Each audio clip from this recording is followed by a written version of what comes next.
တာမန်လူတွေမကြည့်နိုင်တဲ့ကမ္ဘာဖလားကိုအမေရိကန်မှာ36,000အကုန်ခံကကြီးခဲ့တဲ့စမိုင်း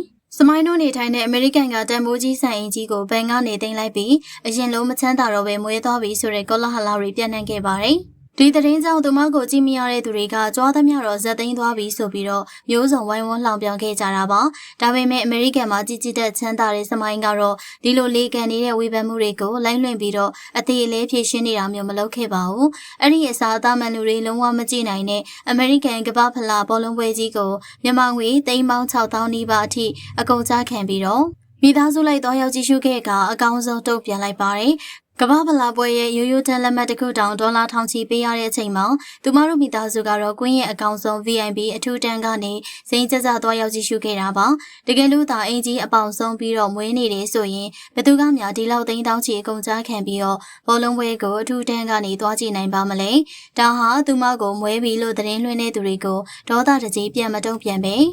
တာယာတဲ့မိသားစုဘဝလေးကိုလက်တွေ့ပြသရင်းနဲ့ခမ်းမိုက်မိုက်ချေချသွားခဲ့တာဖြစ်ပါတယ်။ကဲပရိသတ်တို့ကရောဝေဖန်သူတွေကိုတုံ့ပြန်လိုက်တဲ့စမိုင်းတို့မိသားစုရဲ့အမိုက်စားလုပ်ရက်ပေါ်မှာအားကျနေပြီလားရှင်။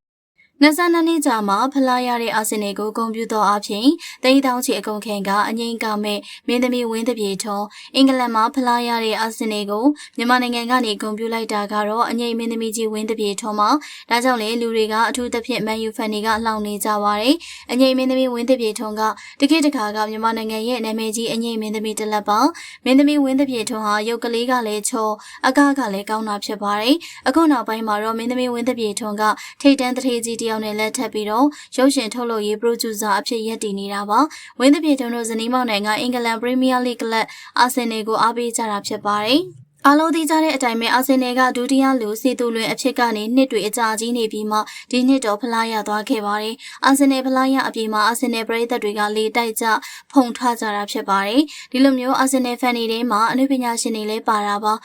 အာဆင်နယ်ဖန်တွေဖြစ်တဲ့သူထူးဆန်ဟာဆိုရင်အာဆင်နယ်ဖလားရလို့စတုတီတာအလူလောက်တာတွေအောင်ပွဲခံတာတွေရှိသလိုလေယောမရပါအာဆင်နယ်ဖန်ဖြစ်နေတဲ့အငိမ့်မင်းသမီးဝင်းတပြေထုံးကလည်းအာဆင်နယ်အငိမ့်ကဖို့ပြင်ဆင်နေတာပါပရိသတ်တို့ကရောအာဆင်နယ်နိုင်လို့အငိမ့်ကမဲ့ဝင်းတပြေထုံးအပေါ်မှာမိမိတို့ရဲ့အမြင်ကိုမှတ်ချက်ပေးခဲ့ပါအောင်ရှင်